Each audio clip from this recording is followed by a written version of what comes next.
നമുക്ക് പ്രാർത്ഥിക്കാം. പരിശുദ്ധ നിത്യനുമായ ദൈവമേ, സ്വർഗീയ പിതാവേ, അനുഗ്രഹീതമായിട്ടുള്ള ഈ സന്ധ്യാസമയത്തിന് കർത്താവിനെ വാഴ്ത്തുന്നു, സ്തുതിക്കുന്നു. ആദ്യനും അന്ത്യനുമായി ഞങ്ങളുടെ നീതിയും ഞങ്ങളുടെ രക്ഷയും ഞങ്ങളുടെ വീണ്ടെടുപ്പും ഞങ്ങളുടെ സ്നേഹിതനുമായിരിക്കുന്ന നീ ഞങ്ങളുടെ മധ്യത്തിലുള്ളതിനായി സ്തോത്രം ചെയ്യുന്നു. സ്വർഗത്തിലും ഭൂമിയിലും എന്തു ചെയ്യുവാൻ അധികാരമുള്ളവനായി ഞങ്ങളുടെ മധ്യത്തിലുള്ളതിനായി സ്തോത്രം ചെയ്യുന്നു. നാൾത്തോറും ഞങ്ങളുടെ ഭാരങ്ങളെ ചുമക്കുന്നവന് ഞങ്ങളുടെ രക്ഷാം ദൈവത്തെ കർത്താവ് ഞങ്ങൾ ആശ്രയിക്കുകയാണ്. കൂട്ടിവരുത്തിയ ഓരോ ജനത്തിനുമായി സ്തോത്രം. കർത്താവ് തിരുവഴുത്തുകൾ നാവിലെടുക്കുവാനും ജനത്തിനത് കേൾക്കുവാനും കർത്താവെ നിന്റെ കൃപ ആവശ്യമാണ്. കാലത്ത് കർത്താവ് യൂട്യൂബിൽ കേൾക്കുന്നവരെയും അനുഗ്രഹിച്ചുകൊണ്ട് പ്രാർത്ഥിക്കുന്നു. നീ ഞങ്ങളോട് സംസാരിച്ചാട്ടെ, നീ ഞങ്ങളെ പണിതെടുത്താട്ടെ കർത്താവ്. ഞങ്ങളുടെ ബലഹീനതകൾക്കും ഇത് ചാടിയ സ്വഭാവങ്ങൾക്കും ഇത് നിന്റെ കൃപ കൊണ്ട് കവിഞ്ഞ് ഞാൻ എൻ്റെ സഭയെ പണിയും, പാതാള ഗോപുരങ്ങൾ അതിനെ ജയിക്കില്ലെന്ന് അൺകണ്ടീഷണലായിട്ട് നീ പറഞ്ഞ കാര്യം കർത്താവ് നിവർത്തിക്കപ്പെടുമാറായിട്ട് എന്ന് പ്രാർത്ഥിക്കുന്നു. തിരുനാമത്തെ ഉയർത്തുന്നു. ഈ ശബ്ദം കടന്നുയരുന്ന ഓരോ വ്യക്തികളെ, ദേശങ്ങളെ, അവരുപയോഗിക്കുന്നതായിട്ടുള്ള ഇലക്ട്രോണിക്സ് ഉപകരണങ്ങളെ, ഈ പരിസരങ്ങളെ നിൻ്റെ പ്രായശ്ചിത്ത രക്തം മൂലം സാങ്ക്ടിഫൈ ചെയ്യുകയാണ്. മഹത്വ ക്രൂശിനെ കരയറ്റുന്നു യേശു ക്രിസ്തുവിൻ്റെ നാമത്തിൽ തന്നെ. സ്തോത്രം. വീണ്ടും വരുന്നവനായ നമ്മുടെ കർത്താവായ യേശു ക്രിസ്തുവിൻ്റെ അതിശ്രേഷ്ഠമായ നാമത്തിൽ വീണ്ടും ഒരിക്കൽ കൂടെ നമുക്ക് ഇങ്ങനൊരു ക്ലാസ്സിലേക്ക് കർത്താവ് സാവകാശം നൽകിയത് ഓർത്ത് ദൈവത്തെ സ്തുതിക്കാം. എഫേസ്യർക്ക് എഴുതിയതും കൊളോസ്യർക്കും എഴുതിയ ലേഖനത്തെ ആസ്പദമാക്കിക്കൊണ്ട് ക്രിസ്തുവും അവൻ്റെ ശരീരമാകുന്ന സഭയും തമ്മിലുള്ള ബന്ധം എന്തായിരുന്നുമാണ് നമ്മൾ കഴിഞ്ഞ ദിവസങ്ങളായിട്ട് ചിന്തിച്ചുകൊണ്ടിരിക്കുന്നത്. നമ്മൾ വളരെ സാവകാശത്തിലാണ് നമ്മൾ ചിന്തിച്ചു പോകുന്നത്. സഭ എങ്ങനെയാണ് പണിയപ്പെടേണ്ടത്? സഭ എന്ന് പറയുമ്പോൾ നമുക്ക് ഇന്ന് ലോകത്തിൽ കാണുന്ന ലിറ്ററലായിരിക്കുന്ന സഭകളല്ല, നാം വ്യക്തി ജീവിതങ്ങളാണ്. ആമേ സ്തോത്രം. നമ്മൾ സമാഗമന കൂടാരത്തിൻ്റെ ഒരു വിഷയത്തിൽ കൂടെ നമ്മൾ പഠിച്ചിരുന്നു. അത് എത്രമാത്രം തീക്ഷ്ണതയോടുകൂടിയാണ് മോശ പണിതെടുത്തത്. ദൈവത്തിൻ്റെ ആലോചന പ്രാപിച്ചവൻ അതേ രീതിയിൽ തന്നെ പണിതെടുത്തു. പണിത് ദൈവത്തിൻ്റെ തേജസ് ഇറങ്ങി വന്നപ്പോൾ പിന്നെ അവിടെ മോശയ്ക്ക് സ്ഥാനമില്ല. ഇതേപോലെ തന്നെയാണ് നമ്മൾ ഈ ക്രിസ്തുവിൻ്റെ തേജസ് വെളിപ്പെട്ടാൽ, അത് ക്രിസ്തുവിൻ്റെ പുനരുദ്ധാന ശക്തി തന്നെ, ക്രിസ്തു തന്നെ വെളിപ്പെട്ടാൽ മാത്രമേ നമ്മളിലുള്ള ഞാൻ എൻ്റേതെന്ന് മാറിപ്പോവുകയുള്ളൂ. അല്ലാത്തോടത്തോളം ഇതെപ്പോഴും ഉയർന്നിരിക്കും. അതിനെ പറയുന്ന പേരാണ് ഫ്ലഷ്, അതായത് the human nature without the holy spirit. ഇതാണ് ഈ ഫ്ലഷ് എന്ന് പറയുന്നത്. പലരും ഈ ഒരു കാര്യത്തിൽ വളരെ കൺഫ്യൂസ്ഡാണ്. ജഡമാണ് ചെയ്യുന്നത്, ആത്മാവാണ് ചെയ്യുന്നത്. എത്ര കാര്യമുള്ളൂ.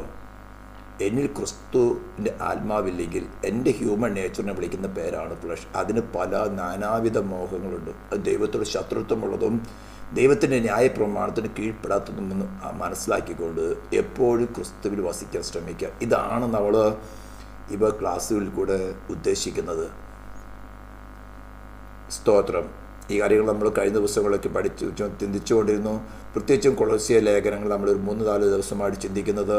വേഴ്സ് 13 തുടങ്ങി നമ്മൾ പഠിക്കുന്ന ഇരുട്ടിൻ്റെ അധികാരത്തിൽ നമ്മൾ വിടിവിച്ച് സ്നേഹസ്വരൂപനായി പുത്രൻ്റെ രാജ്യത്തിലാക്കി വെച്ചുവെന്നും, സ്തോത്രം, ക്രിസ്തുവാണ് തലയെന്നും നമ്മൾ കഴിഞ്ഞ ദിവസങ്ങളൊക്കെ ചിന്തിച്ചു. അവൻ മുഖാന്തരമാണ് സകലം സൃഷ്ടിക്കപ്പെട്ടത്. ദൃശ്യമായതും അദൃശ്യമായതും സിംഹാസനങ്ങൾ, കർത്തൃത്വങ്ങൾ, വാഴ്ചകൾ, അധികാരം സകലം അവൻ മുഖാന്തരം അവനായിക്കൊണ്ട് സൃഷ്ടിക്കപ്പെട്ടെന്ന് പറയുമ്പോൾ, ഇതൊക്കെ നാം അവനോട് കൂടിയാണെന്ന് പറയുമ്പോൾ ഇവയൊക്കെ നമുക്ക് കീഴ്പ്പെട്ടിരിക്കണം. ഉയർത്തെഴുന്നേറ്റ ശേഷമാണ് കർത്താവ് പറയുന്നത്, സ്വർഗത്തിലും ഭൂമിയിലും സകല അധികാരം എനിക്ക് നൽകപ്പെട്ടിരിക്കുന്നു. ആകയാൽ therefore പുറപ്പെട്ട് സകല ജാതികളിലും, യെരുശലേമിൽ തുടങ്ങി ശമര്യയിലും സകല ജാതികളിലും അവൻ്റെ സാക്ഷികളായി തീരുവാൻ. നമുക്ക് ഒരു വിധത്തിൽ മറ്റു വിധത്തിൽ സാക്ഷികളായി തീരാം. നമ്മളെല്ലാവരും പ്രസംഗിക്കണമെന്നില്ല, എല്ലാവരും പഠിപ്പിക്കണമെന്നില്ല. നമ്മുടെ ലൈഫ് ക്രിസ്തുവിൻ്റെ സാക്ഷ്യമായി തീരണം. അതാണ് പ്രധാനപ്പെട്ട ഘടകം. നമ്മുടെ ലൈഫ് എന്ന് പറഞ്ഞാൽ വചനം വേണമെന്നോ പ്രാർത്ഥന വേണമെന്നോ ആരാധന വേണമെന്നും തെറ്റു ചെയ്തേക്ക് അങ്ങനെ പ്രസംഗിക്കുന്നവരുണ്ട്.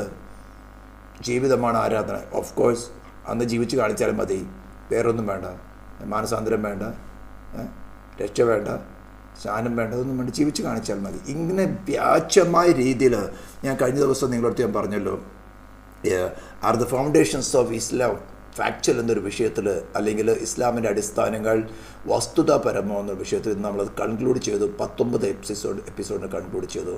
16ാമത്തെ എപ്പിസോഡിൽ ഒരു മുസ്ലിം സഹോദരൻ വന്ന് ചില ക്വസ്റ്റ്യൻസ് ചോദിച്ചു. ഞാൻ വളരെ പ്രാവശ്യങ്ങൾ റിപ്പീറ്റ് ചെയ്ത് പലരോടും പറഞ്ഞിരുന്നു. പലരും ഞാൻ പൊതുവെ എപ്പിസോഡുകൾ ഞാൻ വീഡിയോയിൽ പറയുമായിരുന്നു. നിങ്ങൾ കണ്ടു കഴിഞ്ഞാൽ ലൈക്ക് ചെയ്യുക. ലൈക്ക് കൂട്ടാനോ വ്യൂവേഴ്സിന് കൂട്ടാനോ കമൻസ് കൂട്ടാനോ അല്ല, മറ്റുള്ളവർക്ക് ഇത് എത്തിക്കണം. ഇന്ന് നിങ്ങൾ കേട്ടപ്പോൾ തന്നെ മനസ്സിലായിരിക്കും, മിക്കവാറും എന്നെ വളരെ ക്ലോസ് ആയിട്ട് ദുബായിലുണ്ടായിരുന്നൊരു സഹോദരനുണ്ട്, വളരെ ക്ലോസ് ആയിട്ട് അറിയുന്ന ആളാണ്. അദ്ദേഹം പറഞ്ഞു, പക്ഷേ ഇത് വളരെ നോളജാണ്, വളരെ കാര്യങ്ങൾ കേട്ടിട്ടുള്ളത്, പക്ഷേ ഇത് പുതിയ നോളജ് ഇപ്പോഴാണ്, പക്ഷേ മറ്റുള്ളവർ പറയാൻ ബുദ്ധിമുട്ടാണ്. കാരണം എന്താ, അത് മുസ്ലിം കൺട്രിയിലാണ്. ഞാൻ ഈ ആത്മീയത്തിൽ വളർന്നത് അതിനകത്താണ്.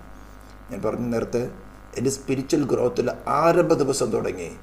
ആരംഭ ദിവസം ഞാൻ ഈവൻ വിശ്വാസത്തിൻ്റെ കൺവെർഷനിലേക്ക് വരാൻ തന്നെ കാരണങ്ങൾ തന്നെയായിരുന്നു.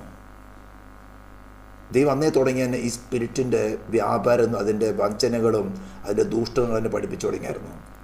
കൊച്ചുനാളിലെ തുടങ്ങി, വിശ്വാസത്തിലെ കൊച്ചുനാളിലെ തുടങ്ങി ഞാൻ ഇതിലൂടെ മത്സരിക്കുമായിരുന്നു. കർത്താവിനെ ട്രെയിൻ ചെയ്ത് കൊണ്ടുവന്നു. അതുകൊണ്ട് ഞാൻ കോൺഫിഡൻസോടു കൂടെ ഒരു കാര്യങ്ങൾ പറയുന്നത്, ദൈവത്തിൻ്റെ ആത്മ വളരെ നിർബന്ധിച്ചിട്ടാണ് ഞാനിത് റിലീസ് ചെയ്തത്. എന്നെ ശത്രു ഭയപ്പെടുത്തുന്നുണ്ട്. എത്ര വർഷങ്ങൾക്ക് ശേഷം എന്നെ ശത്രു വല്ലാതെ ഭയപ്പെടുത്തുന്നുണ്ടായിരുന്നു. പക്ഷേ എൻ്റെ കർത്താവ് ഓരോ കാര്യങ്ങൾ, ഓരോ എപ്പിസോഡുകൾ ചെയ്യാൻ ജ്ഞാനവും ധൈര്യവും ആത്മാവിന് ശക്തിയും തന്ന് ഓരോ വാക്കുകളും ആത്മാവിനുള്ളതായിരുന്നു. അതുകൊണ്ട് നിങ്ങൾ കാണുക. ഇനിയും ആ കമൻസിൻ്റെ അതിനകത്ത് ഒരു മുസ്ലിം സഹോദരൻ വന്ന് കമൻറ്റ് ചെയ്തു. അവിടെ നമ്മൾ പത്രോസിൻ്റെ ലേഖനത്തിൽ പറയുന്നുണ്ട്, നിങ്ങളുടെ വിശ്വാസത്തെ ചോദിച്ചു എന്നോട് സൗമ്യതയോടെ പ്രതികരിക്കാൻ എപ്പോഴും ഒരുങ്ങിയിരിക്കുക. ഞാൻ അദ്ദേഹത്തിന്, നിങ്ങൾ സാധാരണ ഇങ്ങനെയല്ല വരുന്നത്, ചീത്ത വിളിച്ചും അല്ലെങ്കിൽ പ്രകോപിപ്പിക്കുന്ന രീതിയിലാണ് വരുന്നത്. വളരെ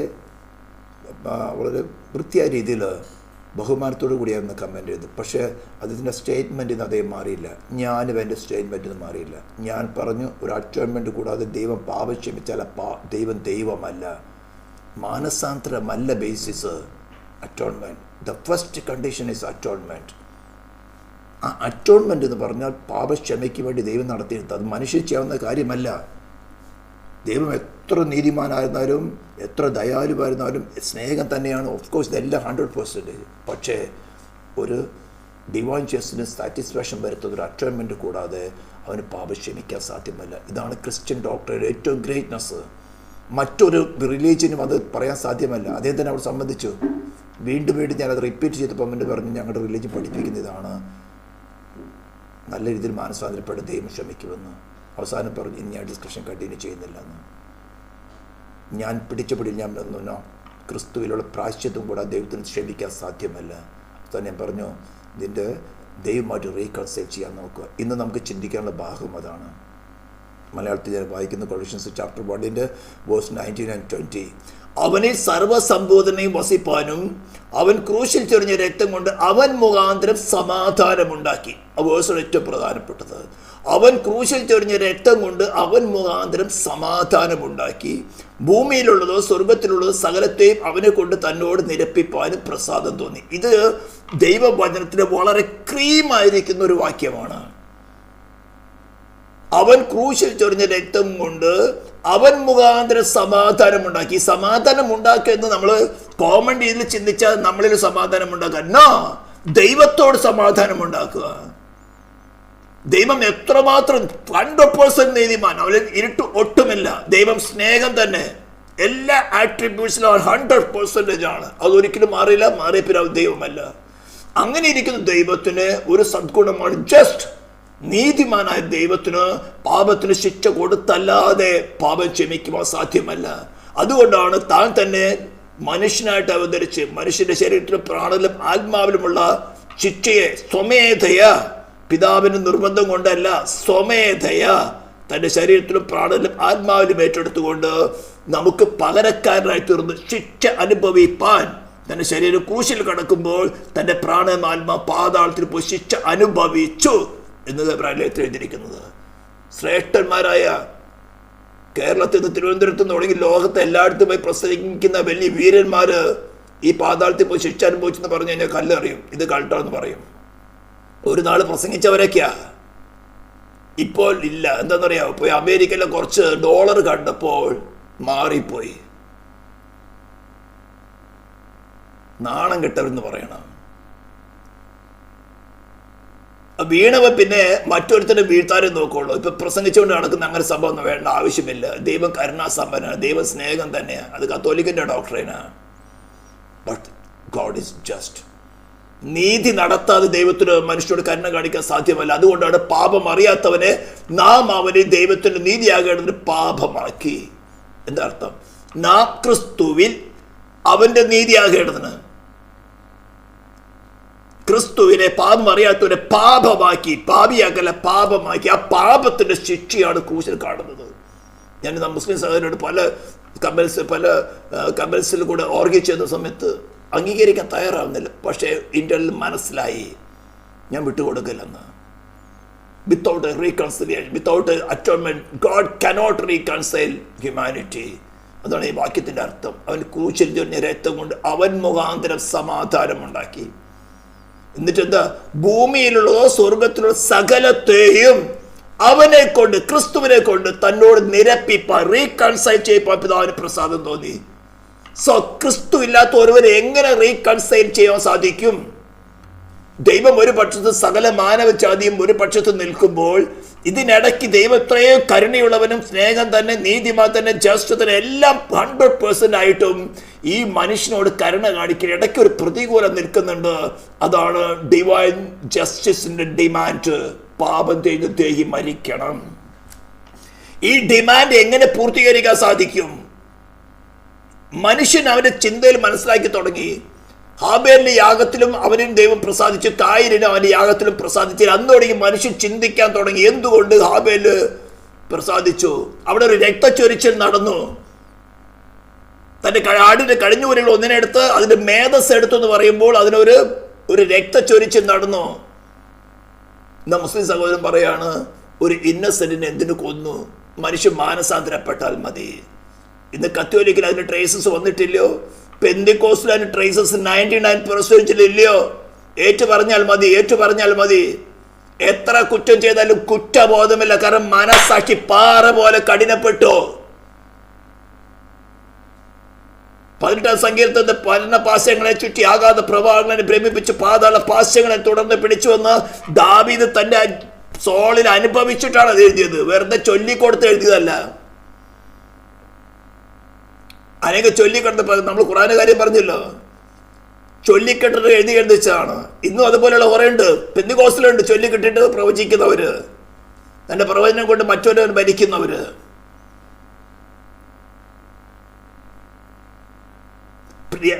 ദാവീദ് തന്റെ പ്രാണനിലെ ആ അനുഭവം, പാതാളത്തിന് അനുഭവം അനുഭവിച്ചിട്ട് അവൻ അയ്യം വിളിച്ചപ്പോഴാണ് അവർ റീസെറ്റ് ആവുന്നത്. ക്രിസ്തുവിന് വരാൻ പോകുന്ന കഷ്ടത തന്റെ പ്രാണനിൽ അനുഭവിച്ചിട്ടാണ് ദാവീദ് എഴുതിയത്. ഇന്നത് അനുഭവിക്കാത്തവന് തോന്നും അതൊക്കെ വെറുതെയാ, അങ്ങനെ സംഭവം നടന്നിട്ടില്ല. ഞാനിത് പ്രസംഗിക്കുന്ന ഞാൻ പല പ്രാവശ്യം, ഒന്നല്ല പല പ്രാവശ്യം അനുഭവിച്ചിട്ടാ.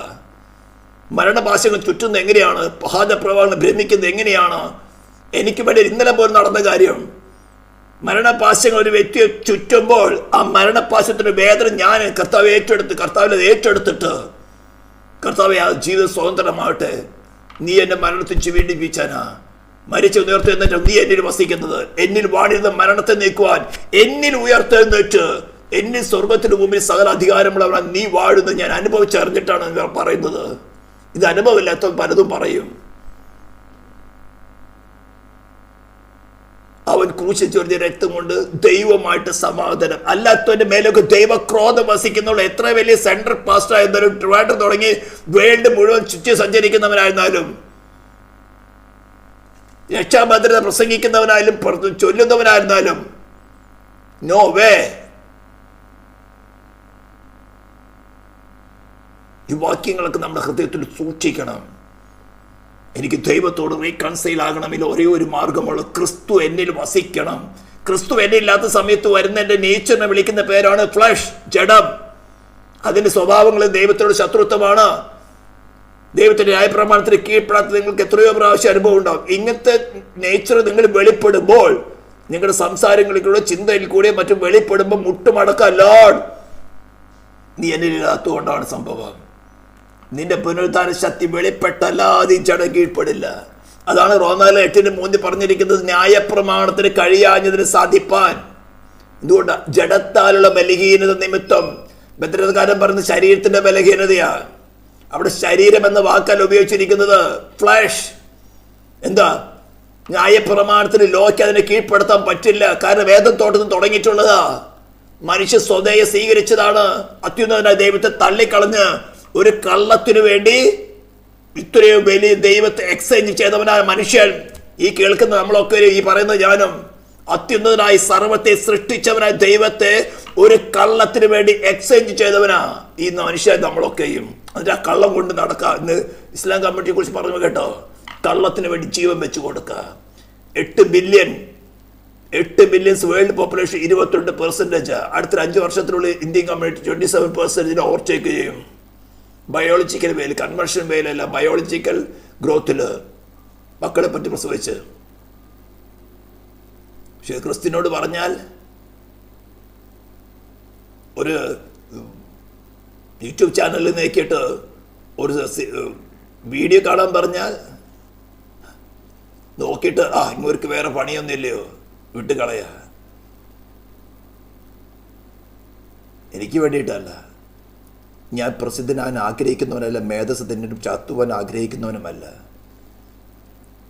വ്യൂവേഴ്സോ ലൈക്കോ സബ്സ്ക്രിപ്ഷൻ കണ്ട് ചാവാൻ മേധസ് തിന്നാൻ ആഗ്രഹിക്കുന്നവനല്ല. എത്രയോ സൈലൻ്റ് ആയിട്ടിരുന്ന അത്രയും നല്ലതെന്നാണ്. പക്ഷേ ദൈവത്തിൻ്റെ ആത്മാവ് നിർബന്ധിക്കുന്നത് കൊണ്ട് മാത്രം ഇത്തരം വീഡിയോകൾ ചെയ്യുകയാണ്. ഞാൻ പറഞ്ഞു വരുന്നത്, ക്രിസ്തുവിനെ കൂടാതെ ഒരു റീകൺസിലിയേഷൻ ഇല്ല. അതൊരിക്കലും ഞങ്ങൾ ചെയ്തതാ. എപ്പോൾ 59ാമത്തെ ദിവസം അല്ലെങ്കിൽ കത്തോലിക്കിൻ്റെ 7ാമത്തെ ദിവസം പള്ളിയിൽ കൊണ്ട് അച്ഛൻ വെള്ളം തെളിച്ചപ്പോൾ ഞങ്ങളത് വീണ്ടും ജനിച്ചു, ഞങ്ങൾ നിരപ്പ് പ്രാപിച്ചു. പിന്നെ കർത്താവിന് ഞങ്ങൾ ട്രാൻസ്സബ്സ്റ്റാൻഷ്യേഷൻ കൂടെ ഞങ്ങൾ യേശുവിനെ ഭക്ഷിച്ചതാ. അച്ഛൻ ഇങ്ങനെ ഉയർത്തിപ്പിടിച്ചിട്ട് അങ്ങ് ആഹ്വാഹിക്കുകയാണ്. സ്വർഗത്തിന് വലതുഭാഗത്തിരിക്കുന്ന അച്ഛൻ കമാൻഡ് കൊടുക്കുക, ഈ അപ്പത്തിലേക്ക് ആവാഹിച്ചിട്ട് അവന് വീണ്ടും ബലി കഴിക്കുക. അത് ദിവ്യ ബലി. മന്ത്രവാദികൾ ചെയ്യുന്ന കാര്യമാണ്. എന്നിട്ട് മുറിച്ചു കൊടുക്കുക, ശരീരം ഭക്ഷിക്കാൻ, രക്തം പാനം ചെയ്യാനും. ഇത്രയും ബുദ്ധിയില്ലാതെ പോയ മനുഷ്യന് ദൈവവചനത്തെ വളരെ വ്യക്തമായിട്ട് പറയുമ്പോൾ ഇനി അധികം സമയമില്ല. അതുകൊണ്ടൊക്കെ എത്ര ശബ്ദമുയർത്തി പറയേണ്ട ആവശ്യകത വരുന്നത്. അധികം സമയമുണ്ടെന്ന് തോന്നുന്നില്ല. വളരെ അന്ത്യകാലത്തിൻ്റെതായിട്ടുള്ള വെളിപ്പാടുകൾ നമ്മുടെ കൺമുമ്പിൽ കാണുകയാണ്. ഇത്രയും വലിയ എർത്ത് വൈക്ക് അടുത്ത സിറിയയിലും ടർക്കിയിലും നടന്നത് ഒരു 100 വർഷത്തിനുള്ളിൽ നടന്ന് കണ്ടിട്ടുണ്ടോ? ഇത്രയും കോടിക്കണക്കിന് ജനങ്ങൾ മരിച്ച ഒരു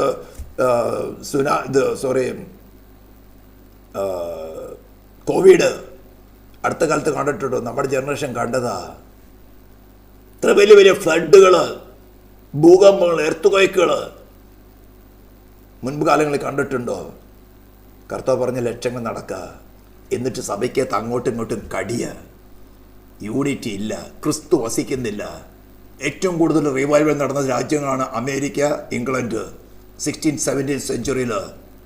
ഇന്ന് പക്ഷേ ക്രിസ്തുവിന് വസിക്കാൻ പറ്റാതെ പറഞ്ഞ് പിന്മാറിപ്പോയപ്പോൾ ഇന്ന് കണ്ടോ ഇസ്ലാം കമ്മ്യൂണിറ്റി കയറി ഇൻവൈഡ് ചെയ്യുന്നത്.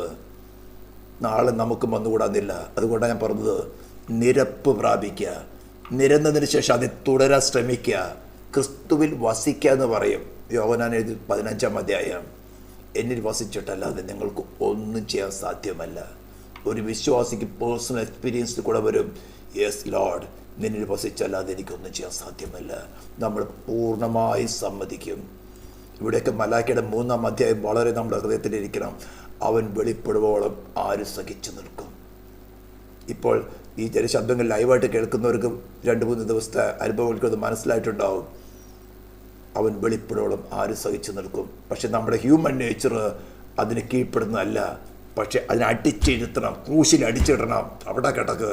എൻ്റെ നാവ്, എൻ്റെ ശരീരം, അതിൻ്റെ ഇച്ഛ ക്രിസ്തുവിനെ കൂടാതെയുള്ള അതിൻ്റെ ഇച്ഛകളെന്ന് പറഞ്ഞ ലോകത്തിലേക്ക്, മ്ലേച്ഛത്തിലേക്ക്, പന്നീരെ ഛർദ്ദിച്ചതിൻ്റെ നായിലേക്ക് പോകാനും അഴുക്കിൽ കിടക്കുന്ന പന്നിയുടെ സ്വഭാവമാണ്. പിന്നെ അന്യഭാഷയൊക്കെ പറയും, പാട്ടൊക്കെ പാടും, വെള്ളമുടുപ്പ് ധരിക്കും. പക്ഷേ ദൈവത്തോട് റീകൺസിൽ ആയിട്ടുണ്ടോ? ഞാൻ ഇന്ന് ആ വ്യക്തിയോട് അവസാനം പറഞ്ഞു നിർത്തിയത്, just confirm, make sure that you are reconciled with God before departing from this body. അതോടെ അവൻ നിർത്തി, ആർഗ്യുമെൻ്റ് നിർത്തി. അവർ പറയും, അതിന് അവർക്ക് പെർമിറ്റ് അത്രയേ ഉള്ളൂ. അതിൻ്റെ അപ്പുറങ്ങൾ ഒരു വാക്ക് പറയാൻ അവർക്ക് അധികാരമില്ല. പറഞ്ഞ കൊന്നുകളയും. ഇസ്ലാമിൻ്റെ ഡോക്ടറിന് അതാണ്, ഇസ്ലാം വിട്ടുപോയ 3 ദിവസം അല്ലെങ്കിൽ 4 ദിവസം അല്ലെങ്കിൽ 10 ദിവസം അതിനുള്ളിൽ കൊന്നുകളയണം. നമ്മുടെ കർത്താവിൻ്റെ നമുക്ക് ഫ്രീഡം കൂടുതലാണ്. സ്നേഹത്തിന് ഭയമില്ല. ഭയത്തെ പുറത്താക്കി കളഞ്ഞിപ്പോൾ പേടിയില്ല. ദൈവത്തിന് ഭയമില്ല. എന്താ? രക്ഷാബദ്ധത പ്രസംഗിച്ച് നടക്കല്ലയോ? ഒരിക്കൽ രക്ഷപ്പെട്ട അല്ലേ, പിന്നെ എന്ത് ചെയ്യാം. അപ്പോൾ സായിപ്പന്മാർ ആഭരണം എടുത്ത്, നിങ്ങൾക്ക് മാത്രം ഈ മലയാളി പാസ്റ്റർമാർക്ക് മാത്രം ആഭരണത്തെടുത്ത് വെറുപ്പുള്ളൂ. സായിപ്പന്മാരും മാധവന്മാരും സ്വർഗത്തിൽ പോവില്ലയോ? അവിടെ സായിപ്പിൻ്റെ കാര്യം നീ നോക്കണം. നീ നിൻ്റെ കാര്യം നോക്ക്. നിൻ്റെ ഉള്ളിൽ മന്ത്രിക്കുന്നത് ആരാ? നിന്നെ അതിലേക്ക് വലിക്കുന്നുണ്ടെങ്കിൽ, നീ ഛർദ്ദിച്ച് തിന്നാൻ നിനക്ക് വീണ്ടും ആഗ്രഹം വരുന്നുണ്ടെങ്കിൽ അതിൻ്റെ അർത്ഥം നിന്റെ പന്നിയാണ് ഇപ്പം തല പൊങ്ങുന്നത്. നീ ഹൃദയപൂർവ്വം അത് വർജിച്ചതാണോ? പിന്നെ പന്നി പൊങ്ങില്ല. നീ ഹൃദയപൂർവ്വം അല്ല ചെയ്തത്, മറ്റൊരാളെങ്കിലും കോപ്പി ചെയ്ത്. വിശ്വാസം ചെയ്ത് ഞാൻ ദൈവം എന്ന് പറയുകയാണ്. ഒറ്റൊരുത്തരെയും എന്നെയും കോപ്പി ചെയ്യരുത്. ദൈവത്തിൻ്റെ ആത്മാവ് നിങ്ങളെന്ത് പഠിപ്പിക്കുന്നു അത് പഠിക്കണം. എന്നെ അയച്ച പിതാവ് ആകർഷിച്ചിട്ടല്ലാതെ ആർക്കും എൻ്റെ അടുക്കൽ വരാൻ സാധ്യമല്ലെന്ന് പറഞ്ഞിട്ട് പ്രവാചക പുസ്തകങ്ങൾ പറഞ്ഞിരിക്കുന്നല്ലോ എന്ന് പറഞ്ഞുകൊണ്ട് കർത്താവ് ഒരു കാര്യം കോട്ട് ചെയ്തിട്ടുണ്ട്. എല്ലാവരും ദൈവത്താൽ ഉപദേശിക്കപ്പെട്ടവരാകും. യെശയ്യാപ്രവചനം 54 പറഞ്ഞിരിക്കുന്ന ഒരു കാര്യമാണ്. എല്ലാവരും ദൈവത്താൽ 50 പറഞ്ഞിരിക്കുന്ന കാര്യം. എല്ലാവരും ദൈവത്താൽ ഉപദേശിക്കപ്പെട്ടവരാണ്. ദൈവത്താൽ ഉപദേശിക്കപ്പെടണം. അത് ദൈവത്തിനൊരു ട്രെയിനിങ് സ്കൂളുണ്ട്. അവിടേക്ക് പിടിച്ചിട്ട് കഴിഞ്ഞിട്ടുണ്ടല്ലോ, പിടിച്ചിട്ടത് ഏറ്റവും നല്ലതാണ്. കാരണം നമ്മളിലുള്ള ചേഞ്ച് കളി നോക്കി മനസ്സിലാക്കാൻ പറ്റും. അവിടെ ഓർഗ്യുമെൻറ്റിനും മറ്റാരെയും കുറ്റം പറയാനൊന്നും പോകണ്ട. ഇന്ന പാസ്റ്റ് അങ്ങനെ പറഞ്ഞിട്ടുണ്ട്, ഈ പാസ്റ്റ് ഇങ്ങനെ പറഞ്ഞിട്ടുണ്ട്. കർത്താവേ, എൻ്റെ ചീഞ്ഞളിഞ്ഞത് വെളിപ്പെടുന്നു, ഞാനിതങ്ങ് സമ്മതിച്ചേക്കാം. ആരാൾ കേൾക്കണ്ട. ഇപ്പം സമ്മതിച്ചില്ല, പരസ്യമാക്കി കർത്താവ് അങ്ങ് എക്സ്പോസ് ചെയ്യും. കാരണം എന്താണെന്നറിയാമോ? നിന്നെ സ്നേഹിക്കുന്നത് കൊണ്ട്. അപ്പോൾ ദൈവത്തോട് സമാധാനം ഉണ്ടായിരിക്കുക. Once at when we believe, നമ്മൾ റീജനറേറ്റ് ആകുന്ന സമയത്ത് ആ റീകൺസിലേഷൻ നടന്നു. ദൈവക്രോധം മാറി. ക്രിസ്തുവിന് കിട്ടേണ്ട അനുഗ്രഹവും സംരക്ഷണമാണ് ദൈവരാജ്യത്തിൽ the moment we born again we are നമ്മൾ അനുഭവിക്കുന്നത്. പക്ഷേ as long as we abide in him, in Christ, അതാ പറഞ്ഞത്, പാപം അറിയാത്തവരെ നാം അവനിൽ ദൈവത്തിന്റെ നീതിയാകേണ്ടത്. അവനിൽ എന്ന വാക്കിന് വലിയ ഇമ്പോർട്ടൻസ് ഉണ്ട്. As long as you abide in him. ഭൂമിയിലുള്ളത് സ്വർഗത്തിലുള്ള സകലത്തെയും അവനെ കൊണ്ട് തന്നോട് നിരപ്പിപ്പാനും. ഇതില്ലാത്തവരെങ്ങനെ നിരക്കും? രക്ഷാബന്ധ പറഞ്ഞ എങ്ങനെ നിരക്കും? സായിപ്പിന്റെ കാര്യം പറഞ്ഞ എങ്ങനെ നിരക്കും? ഇതിനെ അവോയ്ഡ് ചെയ്യാൻ വേണ്ടത്ര റിലീജിയൻസ് ഉണ്ട്. മനുഷ്യന്റെ പ്രാണൻ എന്നിപ്പോൾ പറഞ്ഞ കഷ്ട സഹിപ്പാനോ ഒന്നിനും തയ്യാറല്ല. ആശ്വാസകരമായ ജീവിതം വേണം. ഇതാ മനുഷ്യന്റെ പ്രാണന്റെ ഇച്ഛ. ഇതിനാണല്ലോ ഏതത്തോട്ടത്തിൽ അവ ഇത്ര വലിയ ദൈവത്തെ വിറ്റൊരു കള്ളത്തിന് വേണ്ടി വിറ്റത്.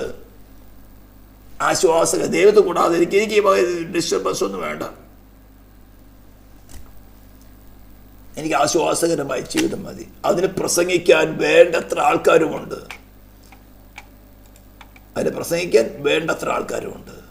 പക്ഷെ അതൊന്നും നമ്മളെ ആരും സ്വർഗത്തിലേക്ക്, നിത്യതയിലേക്ക് പ്രവേശിപ്പിക്കുകയില്ല.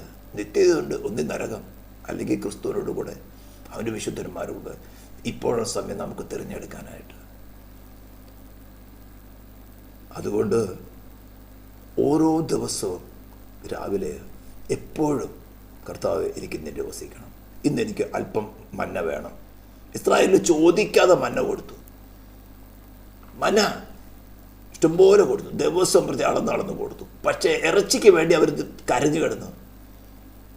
ഈ നിസാരമായ മന്ന ഞങ്ങൾ മറുത്തു, ഈ ഇങ്ങോര പ്രസംഗം കേട്ട് മറുത്തു എന്ന് പറഞ്ഞാലും പുനരുദ്ധാന ശക്തി. ഇതെന്തോ അത്? നിങ്ങൾക്ക് മാത്രം ഇത്രയേ ഉള്ളൂ. ഞങ്ങൾക്ക് കുറച്ച് ഇറച്ചിയും മീൻകലും മത്തങ്ങയും വെള്ളരിക്കൊക്കെ ഞങ്ങൾ മിസ്രൈമിലായ സമയത്തൊക്കെ തിന്നാന്നേ. ഞങ്ങൾക്കിപ്പോൾ അതിൻ്റെ മണം കേൾക്കുമ്പോൾ അവിടുത്തെ പാസ്റ്റ് ഇങ്ങനെ പ്രസംഗിക്കുന്ന ഇവിടുത്തെ മണം എങ്ങനെയാണ് വരുന്നത്? ഞങ്ങൾക്ക് ഇറച്ചിക്കറി വേണമെന്ന് വേണ്ടുവോളം കൊടുത്തു. വേണ്ടുവോളം ഓരോരുത്തരും 10 പറ വെച്ച് പറക്കി. തിന്നാൻ എത്ര വേണം? ഏറ്റവും കൂടി വന്ന കാട, ഞാൻ ലൈവ് കാട ഞാൻ ഓടിച്ചിട്ട് പിടിച്ചിട്ടുള്ളതാണ് ഡിസേർട്ടിൽ. കൂടി വന്ന ഒരു 200 ഗ്രാം ഉണ്ടാവും ഒരെണ്ണം. അതിലേക്ക് എല്ലാം പപ്പും പൊടിയൊക്കെ പറിച്ച് കഴിഞ്ഞ് ഇച്ചിരിക്കുള്ള നമുക്ക് വേണ്ടത്ര വാങ്ങിക്കാൻ കിട്ടും. അത് നല്ല എന്താ ഗ്രോത്തിനുള്ള ഫീഡ് കൊടുത്ത് വളർത്തുന്ന നാച്ചുറലായിരുന്ന കാടുന്ന അത്രയില്ല. ഞാൻ ഒന്നിനെ ഓടിച്ചിട്ട് പിടിച്ചിട്ടുള്ളൂ. അത് വളവ് ഉയർത്തി പറക്കാൻ സാധിക്കുകയില്ല, താഴ്ന്ന പറക്കുള്ളൂ. ഇതെങ്ങനെയാണെന്ന് സ്വഭാവം എന്നറിയാൻ വേണ്ടി പിടിച്ചത്. ഞാൻ തിരിച്ചു വിട്ട്. ഞാൻ ഇഷ്ടംപോലെ കൊടുത്തു. പക്ഷേ 106 സംഘത്തെ പറയുന്ന പ്രാണൻ എൻ്റെ കൂട്ടത്തിൽ ക്ഷയവും അയച്ചു. ഈ ഭൗതിക നന്മ പ്രസംഗിക്കുന്ന കള്ളന്മാർ ചെന്നറിയാം, നിനക്ക് എക്സ്റ്റേണൽ കാര്യങ്ങൾക്ക് വേണ്ടി സോഷ്യൽ വെൽഫെയർ സെൻ്ററായിട്ട് കൊണ്ട് ക്രിസ്തുവിനെ പ്രസംഗിക്കുക, യേശുവിനെ പ്രസംഗിക്കുക, കൂട്ടത്തിൽ നിന്റെ പ്രാണന് ക്ഷേമ കൊടുക്കു തരുന്നത്. ഇതൊക്കെ രക്ഷാഭദ്രത. സൂക്ഷിക്കവനൊക്കെ സൂക്ഷിച്ചൊഴിഞ്ഞു മാറാ. കാരണം അവൻ വീണത് കൊണ്ട് മറ്റുള്ളവർ വീഴ്ക്കോളം ഉറക്കപ്പെടില്ല. അവർക്ക് മനസ്സാത്രമില്ല. കാരണം അവർ മനസ്സാക്ഷി കല്ലായി തീർന്നു, പാറയായി തീർന്നു. അപ്പം അവരെ കുറിച്ച് പറഞ്ഞിട്ടൊന്നും കാര്യമില്ല. സമയം അടയാളങ്ങൾ കണ്ടിട്ട് അതേ നാളത്തേക്കില്ല. അതുകൊണ്ട് കർത്താവ് പറഞ്ഞ് ധൈര്യമായിട്ട് പ്രസംഗിക്കുക, മടുത്തിരിക്കരുത്.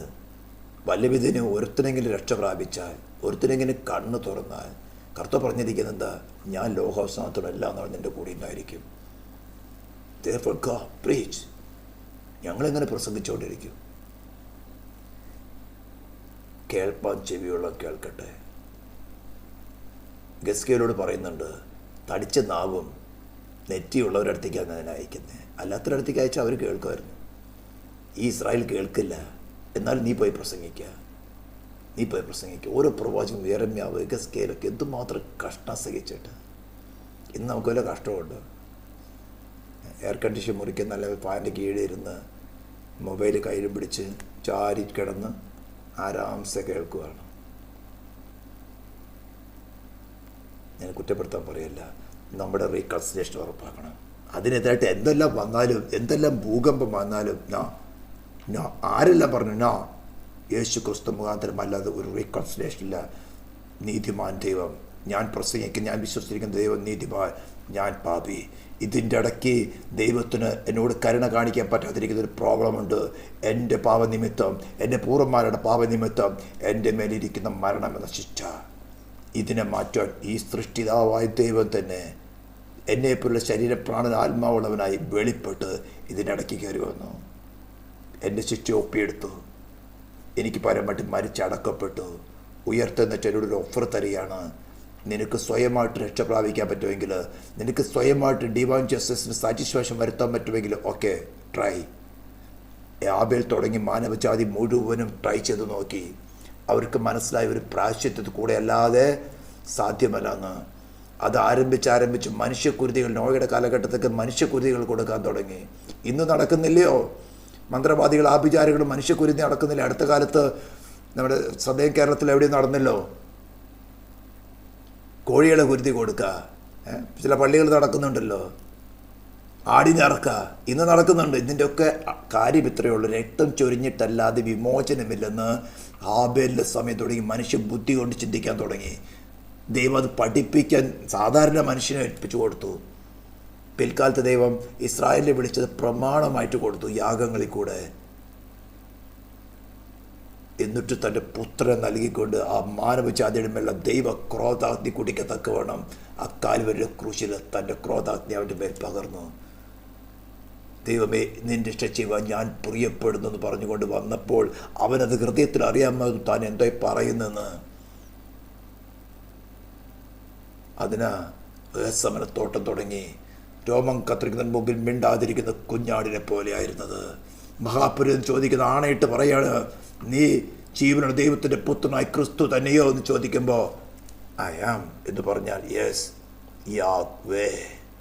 ആ മോശയ്ക്ക് മുൾപ്പടത്തിൽ പ്രത്യക്ഷപ്പെട്ട പേരാ പറഞ്ഞത്, യാഹ്വേ.